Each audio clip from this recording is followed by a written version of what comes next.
Hola, en este objeto de aprendizaje vamos a tratar la resolución de los balances de materia mediante el método manual secuencial.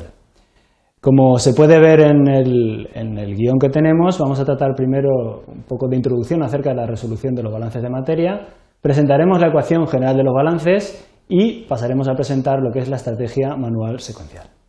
Los principales objetivos que perseguimos es afianzar el concepto de balance de materia aplicado a un diagrama de flujo y aprender lo que es la metodología de resolución de balances de materia, en este caso manual secuencial. En general, los balances de materia se basan en el principio de conservación de la materia y mediante ellos lo que pretendemos es determinar todos los caudales y todas las composiciones de todas las corrientes que componen un proceso a partir de unas pocas especificaciones, unos pocos datos.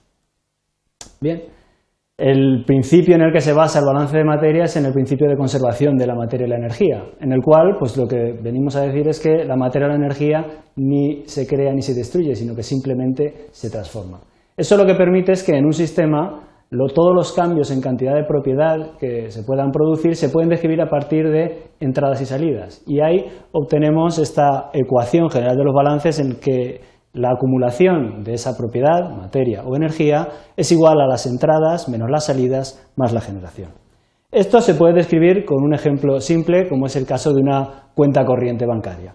En una cuenta corriente tenemos una serie de entradas, en este caso dinero, ingresos que entran en la cuenta bancaria, tenemos una serie de salidas, gastos, dinero que sale de la cuenta bancaria, pero también tenemos una serie de generación de dinero positiva o negativa. Pues bien, por ejemplo, los intereses que puede pagar el banco por tener esa cuenta corriente, tener el dinero ahí, o bien las comisiones que nos cobran por el hecho de tener tarjetas, por el mismo hecho de tener la cuenta corriente. Y a cierta fecha lo que tenemos es el saldo, que es la cantidad de dinero que se ha ingresado, que existe en ese momento en esa cuenta bancaria. Por lo tanto, la ecuación del balance de una cuenta bancaria sería el saldo es igual a los ingresos menos los gastos más la generación positiva o negativa que pudieran generar esos intereses o comisiones. Bien, para resolverlo, una de las estrategias que se puede utilizar es la estrategia manual secuencial y para ello deberá de seguir los siguientes pasos. En primer lugar, se tiene que dibujar el diagrama de flujo y enumerar todas las corrientes que unan las distintas unidades de proceso. En cada una de ellas tendremos que identificar las variables y etiquetarlas. Posteriormente pasaremos a introducir el diagrama de flujo, el valor de las variables especificadas y deberemos de realizar el análisis de grados de libertad para cada una de las unidades, para el sistema global y para todo el proceso, para el proceso total. A partir de ahí, la idea es plantear y resolver los balances según el criterio dado por los grados de libertad. Es decir, comenzaremos a resolver por aquella unidad que tenga 0 grados de libertad.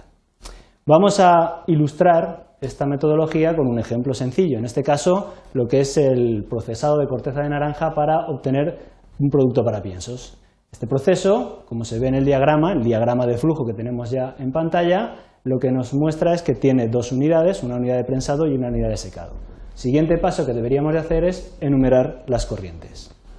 En este caso ya están las corrientes enumeradas. Pasaríamos al siguiente paso, que consiste en identificar las variables de cada corriente y etiquetarlas. Normalmente estas variables suelen ser los caudales másicos y las fracciones másicas de los compuestos que componen cada una de ellas. El siguiente paso sería introducir los datos que tenemos, las variables especificadas, bien de caudal, bien de componente, y pasaríamos ya a plantear lo que es el análisis de grados de libertad.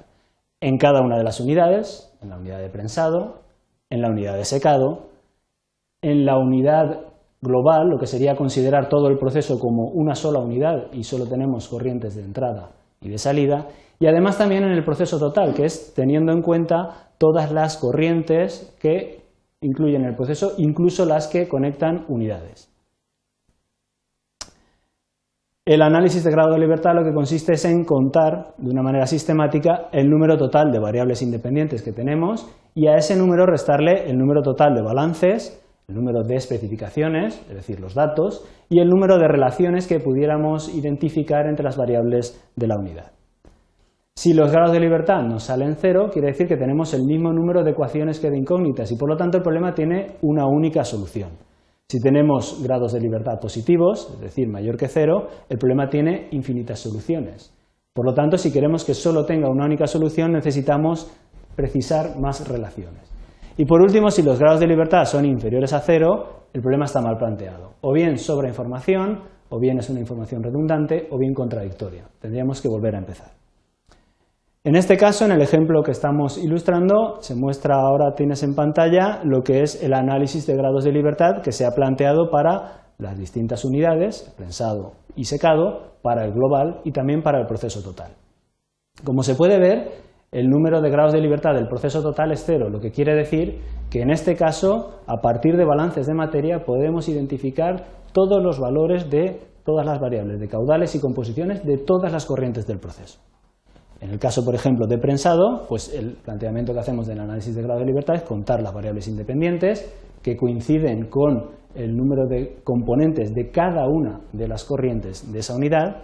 Contamos el número de balances independientes, que coincide con el número de componentes involucrados en esa unidad, y contamos también las especificaciones. En este caso conocemos un caudal y dos composiciones independientes. Una vez tenemos hecho el análisis de grados de libertad, pasamos a resolver los balances y comenzamos por aquella unidad que tenga 0 grados de libertad, es decir, aquella que sabemos que tenemos el mismo número de variables que de ecuaciones. Cuando resolvamos esa unidad tendremos el valor de nuevas variables que anularán grados de libertad de otras unidades o del global. El paso siguiente será seguir calculando por esa unidad que tenga 0 grados de libertad.